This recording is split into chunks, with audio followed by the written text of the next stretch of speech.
अस्सलाम वालेकुम dear students. मैं हूं प्रोफेसर गुलाम अली और आप देख रहे हैं केमिस्ट्री विद जीएलई। स्टूडेंट्स, आज हम डिस्कस करने जा रहे हैं कल के ही टॉपिक की एक्सटेंशन है।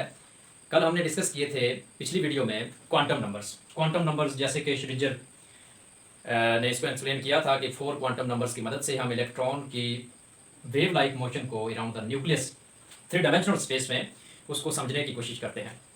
इसी तरह इलेक्ट्रॉन्स की distribution around the nucleus different orbits के अंदर और सब शेल्स के अंदर किस तरह से होती है, ये आज हम डिस्कस करेंगे। बेसिकली इसका आगाज होता है ऑफ बाउ से। ऑफ बाउ एक जर्मन वर्ड है जिसका मतलब है बिल्डिंग अप, और इसको कहते हैं ऑफ बाउ प्रिंसिपल। इसका मतलब है कि पहले जो है लोअर एनर्जी के इलेक्ट्रॉन फिल होंगे, उसके बाद हायर एनर्जी। पहले इलेक्ट्रॉन लोअर, जिस तरह स्टेयर्स होती हैं, सीढ़ियां होती हैं, इब्तदाई सीढ़ी से स्टेप बाय स्टेप एंड तक जाता है।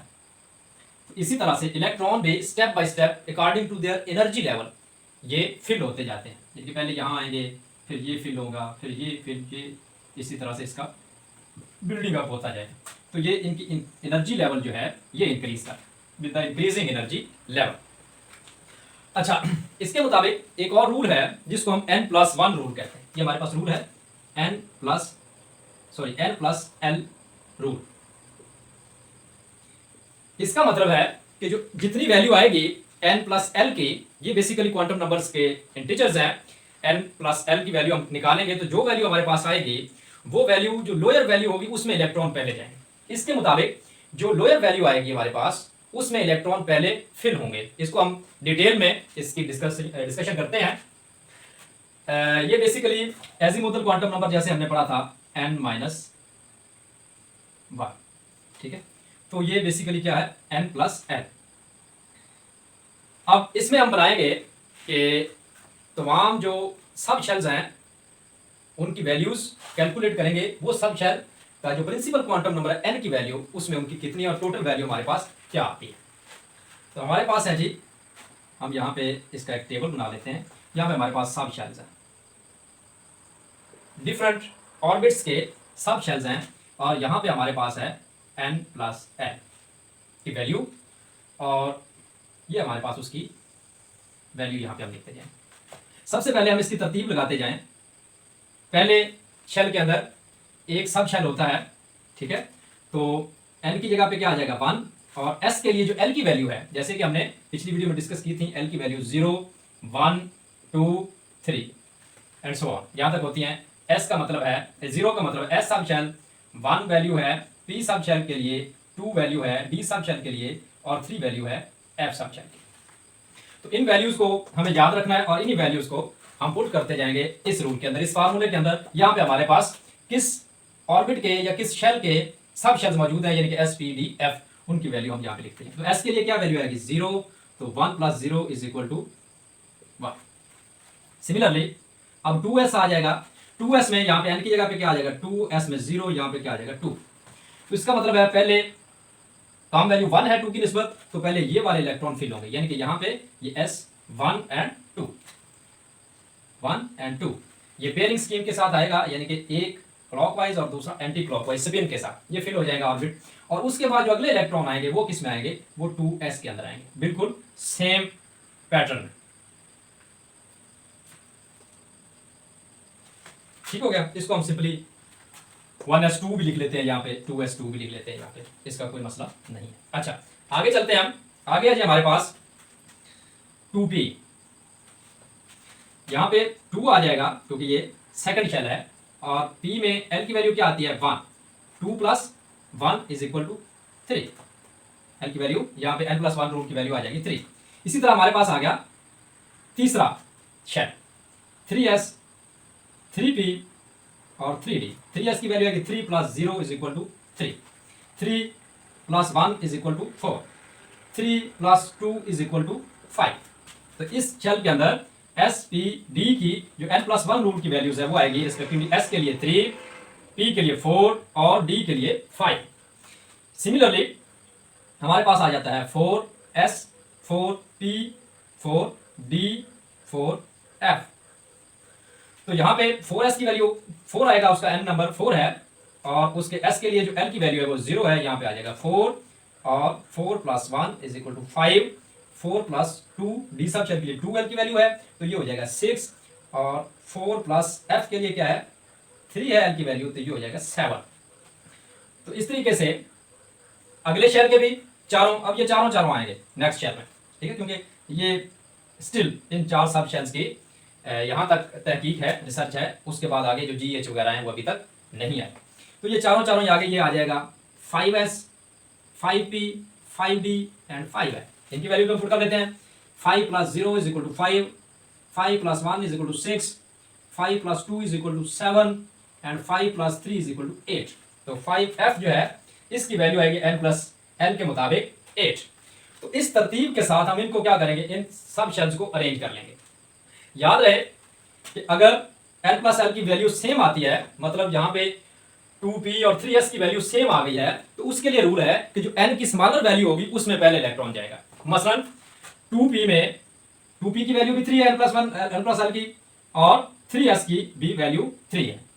तो इसमें क्या होगा, इसमें जो n लोअर लेवल का n होगा उसमें इलेक्ट्रॉन पहले जाएगा, लोअर एनर्जी का, जिनके सेकंड में, जैसा कि ये 1s है, ये 2s है और 2p है और ये 3s है। तो 2p जो है ये इस लोअर शेल के अंदर आ गया और 3 शेल उससे हाई एनर्जी लेवल पे मौजूद है, तो पहले कौन सा फिल होगा, ये, वो के दोनों का जो n + l की वैल्यू है वो सेम है। ये इसका रूल है। इसके मुताबिक अगर हम इनको तरतीब दें तो तरतीब देने पे हमारे पास एक फार्मूला बन जाता है, जिसको हम आम अल्फाज में स्कूल के बच्चों को याद करवाने के लिए, ये एक आसान ट्रिक है जिसको हम स्कूल भी कहते हैं। School, public school, district public school, इसी तरह ये भी 2 बार है, डिस्ट्रिक्ट पब्लिक स्कूल, और उसके बाद F आ जाएगा फेडरल डिस्ट्रिक्ट पब्लिक स्कूल, और आगे ये ऐसे ही चलते हैं। अब इसमें देखें, इसके मुताबिक ये सीरीज बनी है। ये फार्मूला जो है ये इस लेडर के मुताबिक बनाया गया है, इस टेबल के मुताबिक। इसमें देखें यहाँ पे 1s, उसके बाद इसकी वैल्यूज देखते जाएं, 2s, उसके बाद फिर क्योंकि ये वैल्यू सेम है तो पहले कौन सा आएगा, ये 2p पहले आएगा, तो यहाँ पे 2p, उसके बाद जो वैल्यू s की आती है तो यहाँ पे 3s, तो ये s किसका है, 3 का। इसी तरह 3s के बाद जो वैल्यू आएगी वो 3p की आएगी, क्योंकि उसकी वैल्यू कितनी रहती है, 4, और 4 के बाद जो वैल्यू हमारे पास है वो आती है s की, 4s हमारे पास नेक्स्ट आ जाएगा, इसकी वैल्यू 4 है, जबकि d की वैल्यू यहाँ पे 5 है, तो d पहले नहीं आएगा क्योंकि इसकी n + l की वैल्यू ज्यादा है 4s से। तो यहाँ पे हम क्या लगा देंगे, 4s के बाद क्या आएगा, अब यहाँ पे आएगा 3d। तो बच्चे यहाँ से कंफ्यूज हो जाते हैं कि ये पहले शेल है तो ये बाद में क्यों फिल हो रहे हैं, जैसे कि ये 3d है, ये पहला है तो ये बाद में क्यों फिल हो रहा है, उसकी वैल्यूज यहाँ से निकाली गई। ये जो फार्मूला बनाया गया इलेक्ट्रॉनिक कॉन्फ़िगरेशन के लिए, ये इससे बनाया गया, इसके मुताबिक है। तो ये समझ आ गई तो ये ऑटोमेटिकली समझ आ गई। अच्छा जी, नेक्स्ट p है 4p, इसका 5 है तो ये आएगा 5। अच्छा 3d और 5p दोनों की जो वैल्यू है n + l की वैल्यू ये 5 5। तो जैसा कि आप के मुताबिक अगर दोनों की n + l की वैल्यू सेम आ रही है तो इसका मतलब है पहले कौन सा फिल होगा, लोअर ऑर्बिट। पहले इलेक्ट्रॉन कहां पे जाएंगे, लोअर ऑर्बिट के अंदर जाएंगे। तो यहाँ पे 3d पहले फिल होगा और उसके बाद 5p में इलेक्ट्रॉन आएंगे, और 5p के बाद फिर आ जाएंगे यहाँ पे 6s में। 6s में इसी तरह ये 4d में आ जाएंगे, फिर इसमें सॉरी 4p है, और यहाँ पे आ जाएंगे 5p में, और 4s, ये s जो है ये 5s, और यहाँ पे क्या आ जाएगा 5p के बाद 6s, और 6s के बाद जो यहाँ पे वैल्यू आती है हमारे पास 4f की 7 है, यानी कि 6s की वैल्यू नीचे ले जाएं तो इसके नीचे हम ले जाएं 6 के लिखें तो ये भी वैल्यू हमारे पास इस तरह से आती है 6s 6p 6d और 6f। तो n + l वैल्यू क्या हो जाएगी, इसकी क्या हो जाएगी, 6 + 0 = 6, 6 + 1 = 7, 6 + 2 = 8 और 6 + 3 = 9। तो यहाँ पे अब 6s की वैल्यू जो है वो कितनी आ रही है, 6 आ रही है, और 4f की वैल्यू कितनी आ रही है, 7 आ रही है। तो 7 वैल्यू चूंकि 6 से ग्रेटर है तो 6s इलेक्ट्रॉन क्या हो जाएगा, पहले फिल हो जाएगा। उसके बाद किसका नंबर आएगा, 4f। 4f के बाद फिर d आता है 5d। अब 5d में जहां पे देखें 5 + 2 7 आता है, और 4f का भी 7 है, तो इसमें भी वही रूल लगेगा कि जो स्मॉलर n की वैल्यू वाला ऑर्बिटल मौजूद है उसमें इलेक्ट्रॉन पहले जाएंगे और हायर वाले में बाद में जाएंगे, अगर n प्लस एल की वैल्यू सेम आती है। तो ये इस तरह से इलेक्ट्रॉनिक कॉन्फ़िगरेशन का एक फार्मूला बन गया। इसके मुताबिक जितने भी एलिमेंट्स हैं उनकी इलेक्ट्रॉनिक कॉन्फ़िगरेशन इसके मुताबिक की जाएगी। मसलन हम एक कार्बन की इलेक्ट्रॉनिक कॉन्फ़िगरेशन कर लेते हैं। कार्बन 6 इसका एटॉमिक नंबर है, तो इसमें 1s2 2s2 and 3p, basically p के 3 ऑर्बिटल्स होते हैं, px py एंड pz। तो इसमें इलेक्ट्रॉन कितने आ जाएंगे, रिमेनिंग 2। तो ये 2 + 2 = 6। जितने प्रोटॉन न्यूक्लियस में मौजूद होंगे किसी भी एलिमेंट के, उतने ही उसके इलेक्ट्रॉन मौजूद होंगे अराउंड द न्यूक्लियस, एक न्यूट्रल एटम में। याद रहे न्यूट्रल एटम की बात कर रहा हूं मैं, आयन की बात नहीं कर रहा हूं। आयन तब बनता है जब इलेक्ट्रॉन लूज या गेन होता है, उसमें इलेक्ट्रॉन की तादाद चेंज हो जाती है as compare to atomic number. अच्छा, इसमें देखें ये 2p है, इसमें देखें 1s 2s एंड 2p। हम एक और कर लेते हैं जिसमें सोडियम हम कर लेते हैं। सोडियम का एटॉमिक नंबर क्या है, 11 है।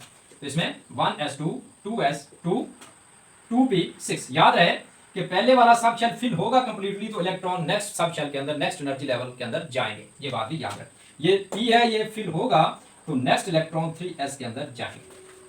ठीक है, तो ये कितने हो गए, 11। तो ये हो गई इलेक्ट्रॉनिक कॉन्फ़िगरेशन। अच्छा, इसके साथ साथ हम डिस्कस करते चले पॉलीज एक्सक्लूजन प्रिंसिपल को और हुंड्स रूल को। वो भी हमें इलेक्ट्रॉनिक कॉन्फ़िगरेशन के बारे में, इलेक्ट्रॉन की डिस्ट्रीब्यूशन और तरतीब के बारे में बताता है। इसको हम अरेज कर देते हैं। उम्मीद है आपको इसकी n+l रूल की समझ आई होगी। हमारे पास है जी, हम बात कर रहे थे पॉलीज एक्सक्लूजन प्रिंसिपल। ये प्रिंसिपल क्या है, जैसे कि हमने आम प्रिंसिपल पढ़ा है, इसके मुताबिक कोई भी इलेक्ट्रॉन सेम सेट नहीं रख सकता 4 क्वांटम नंबर्स के। Any electron do not have same values of 4 quantum numbers. ये जो क्वांटम नंबर हमने डिस्कस किए थे, कोई भी इलेक्ट्रॉन उनको सेम वैल्यू, चारों की सेम वैल्यू नहीं रख सकता। 2 सेम हो सकती हैं, 3 सेम हो सकती हैं, चौथी सेम नहीं हो सकती। मसलन अगर n की वैल्यू 1 आ रही है और l की वैल्यू 0 आ रही है, m की वैल्यू क्या आ रही है, 0 आ रही है, s की वैल्यू क्या हो जाएगी, चेंज हो जाएगी। s की वैल्यू या तो +1/2 होगी या फिर -1/2 होगी। ठीक है, हर इलेक्ट्रॉन की अपनी, या तो उसकी क्लॉकवाइज स्पिन होगी या उसकी एंटी क्लॉकवाइज होगी। अगर एक ही ऑर्बिटल के अंदर 2 इलेक्ट्रॉन मौजूद हैं तो उनकी भी जो चारों वैल्यूज हैं क्वांटम नंबर की, वो क्या होगी, डिफरेंट होगी। उनमें से कोई ना कोई डिफरेंट होगी। मसलन ये एक ही ऑर्बिटल के अंदर है, इनके जो बाकी क्वांटम नंबर है n l m ये सेम होंगे और इसकी जो स्पिन क्वांटम नंबर की वैल्यू है वो डिफरेंट होगी। तो ये हमें बताता है पॉलीज एक्सक्लूजन प्रिंसिपल।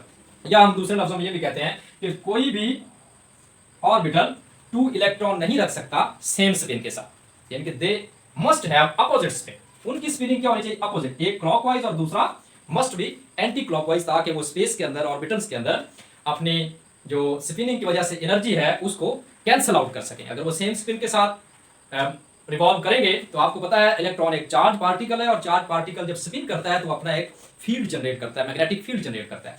तो जब सेम डायरेक्शन में पार्टिकल मूव करेंगे दोनों पार्टिकल, तो उनके जो फील्ड है वो एक जैसे होंगे। एक जैसे फील्ड होने से उनका जो एनर्जी लेवल है वो मैक्सिमाइज हो जाएगा, बढ़ जाएगा, या फिर उनके अंदर रिपल्शन, दूसरे लफ्जों में हम कहते हैं रिपल्शन आएगी, तो वो एक ही स्पेस में, एक 3 डायमेंशनल छोटी सी स्पेस जो ऑर्बिटल है उसके अंदर वो एग्जिस्ट नहीं कर पाएंगे। हाँ, जब वो पेयर अप हो जाएंगे यानी कि अपोजिट स्पिन में आ जाएंगे तो मैग्नेटिक फील्ड के इफेक्ट को, जो स्पिनिंग की वजह से पैदा हो रहा है, उसको वो कैंसल आउट कर देंगे। तो ये एक सूरत है पॉली एक्सक्लूजन प्रिंसिपल में बताता है, जिसमें इलेक्ट्रॉन रिसाइड करते हैं in an orbital with opposite spin. उसके बाद हमारे पास है जी हुंड्स रूल। हुंड्स रूल हमें बताता है कि अगर डीजनरेट ऑर्बिटल्स, याद रहे डीजनरेट ऑर्बिटल्स होते हैं एक ही जो टाइप के ऑर्बिटल, मसलन p है, 2p है सपोज, तो 2px 2py 2pz, इसके 3 ऑर्बिटल्स हैं, तो एक ही शेल के हैं, 2 इनका जो है n की वैल्यू है। तो अब इनका जो एनर्जी लेवल है वो तीनों का क्या होगा, सेम। इनको हम बोलते हैं degenerate orbitals, the orbitals having same energy level. तो ऑर्बिटल अगर डीजनरेट मौजूद है, एक इलेक्ट्रॉन जहां पे एक पेयरिंग के साथ मूव कर रहा है, सपोज वो क्लॉकवाइज स्पिनिंग कर रहा है, तो दूसरा इलेक्ट्रॉन यहां पे पेयर होने की बजाय कहां पे चला जाएगा, सेम एनर्जी लेवल के अगले ऑर्बिटल में, डीजनरेट ऑर्बिटल में, उसी स्पिनिंग के साथ, यानी कि क्लॉकवाइज स्पिनिंग के साथ ही वो अगले में चला जाएगा। जब तीसरा आएगा तो तीसरा फिर तीसरे डिजनरेट अवेलेबल है, चूंकि सेम एनर्जी का ऑर्बिटल खाली पड़ा हुआ है तो वो वहां चला जाएगा, बजाय कि वो पहले ऑर्बिटल के साथ पेयर अप हो और अपनी डायरेक्शन चेंज करे। अब अगला जब एनर्जी लेवल आएगा फिल करने का, जब ये 3 पूरे हो जाएंगे तो उसमें चूंकि एनर्जी गैप होता है, सपोज वो 3s में चला गया तो 3s का जो एनर्जी गैप है वो ज्यादा है, तो इलेक्ट्रॉन फिर कहां आ जाएगा, फिर वो पेयर अप हो जाएगा, क्योंकि उसको जंप करने के लिए एनर्जी ज्यादा दरकार होगी तो वो क्या हो जाएगा, पेयर अप हो जाएगा। इस रूल को हम कहते हैं हुंड्स रूल। ये क्या कहलाता है, हुंड्स रूल कहलाता है।